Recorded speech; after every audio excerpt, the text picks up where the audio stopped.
صدی په صدی باندې د مسلمانانو او اهل اسلامو په منځ کې یو عمل را روان دی چې هغې عمل ته تراویح ویلی شي. په اتفاق د جمهور امت سره او د اکابرینو ائمه کرامو په اتفاق سره 20 رکعاته تراویح مؤمنان مسلمانان احناف چې د امام اعظم ابو حنیفه رضی الله تعالی عنه رحمت الله تعالی علیه د مذهب مقلدین دی نو اغي 20 رکعات تراویح کوي. دم په من قام رمضان ایمانا و احتسابا کې راغلی د هغې حدیث د لاندې چې دی د شپې په عباداتو کې مصروف وي او دی څه کوي تراویح ادا کوي. حضرت عائشہ صدیقہ رضی اللہ تعالی عنہا مبارکہ فرمائی مور مبارکہ ام المؤمنین فرمائی کہ رسول اللہ صلی اللہ علیہ وسلم یو شپه راووته د رمضان المبارک میاشت ده صحابه کرامو ته تراویح ادا کړه 20 رکعتا 20 رکعاته او بیا یې په بله شپه مبارکه باندې هم دقه شان تراویح ادا کړه او په درېیمه شپه باندې چې رسول الله مبارک د صحابه کرامو رضوان الله علیهم اجمعین ذوق عملی وکته نو مبارک را اونوتېده. وجه دا وه صحابه کرامو ته په بله ورځ او شپه فرمایي خشیت ان یفترض علیکم زه یریدم په دې خبره باندې چې دا تراویح په تاسو باندې فرض نشي. سنت مؤکدة للرجال والنساء د فقاهت کتابونه به وګورئ په هغې کې د دې تراویحو ذکر راغلی دی. دا د ټولې میاشتې 600 رکعاته جوړیږي. زمونږ او ستاسو د مذهب امام اعظم ابو حنیفه رحمت الله علیه د رمضان المبارک په میاشته کې 61 ختمونه ادا کول. تاسو وایئ سبحان الله. یو شپېته ختمونه به د رمضان المبارک په میاشته کې کول، یو ختم به په تراویحو کې کولو او یو ختم دا به د شپې کولو او یو ختم به د ورځې کولو. په دې دلایل موجود دي. د امت هغه اکابرین چې هغه نمونې الله جل جلاله د رشد او د هدایت دپاره ګرځولې وې هغې په خپلو مضبوطو او ماینازو معتبرو کتابونو کې د دې خبرې وثوق کړی دی چې صحابه کرامو رضوان الله علیهم اجمعین تراویح ادا کړي دي. معزز سامعینو امام اعظم ابو حنیفه رحمت الله علیه په څلورو امامانو کې هغه د بلند پایې عظیم المرتبت شخصیت دی چې مونږ او تاسو د هغه په مذهب باندې یوازې نه پوره 3 بر اعظمه او 80% مسلمانان د تمامی دنیا د امام اعظم ابو حنیفه رحمت الله علیه د مذهب مقلدین دي. دا به یاد وساتئ.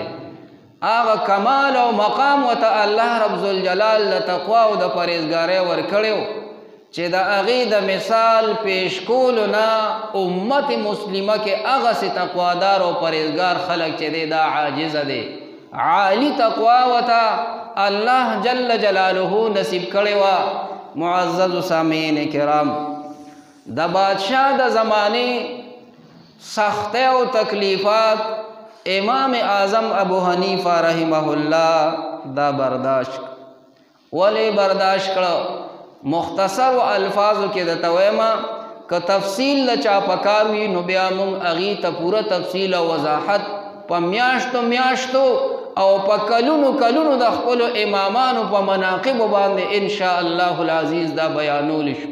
بادشاه د زمانې ورته وی ما سره به په دربار کې قاضي مقرر شي، چیف جسټس عہده به درله درکو، ته به فیصلې کې او فتوی به ورکې.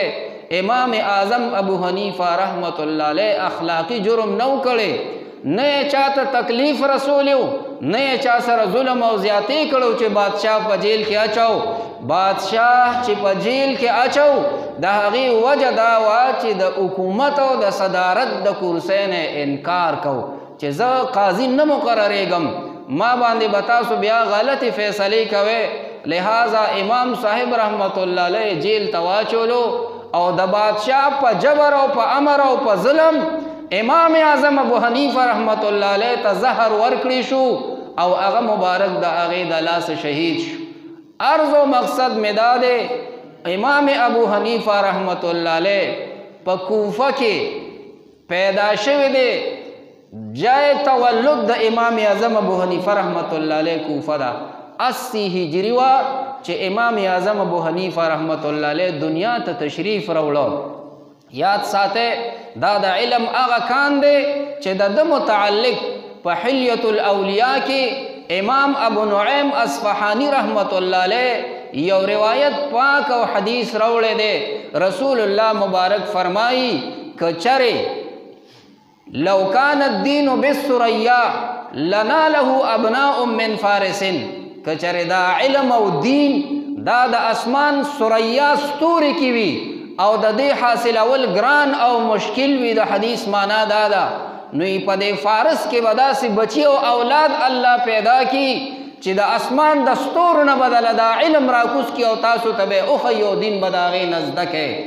مراد د هغې نه امام اعظم ابو حنیفه رحمت الله علیه دی. د ګڼو صحابه کرامو شاګرد دی، بهترین او افضل تابعی دی، د صحابه کرامو زمانه مونده کړې ده. د حضرت انس ابن مالک انصاری رضی الله عنه نے براہ راست احادیث نقل کړي دي.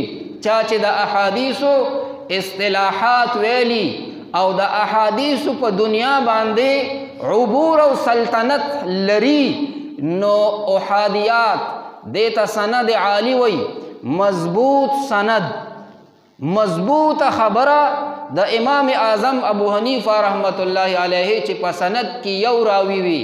د امام بخاری رحمت الله علیه په بخاری شریف کې داسې اسناد دي چې په هغې کې 2 راویان دي، یعنی د 2 کسانو په واسطه ورته د رسول الله حدیث را رسېدلی دی صلی الله علیه وسلم.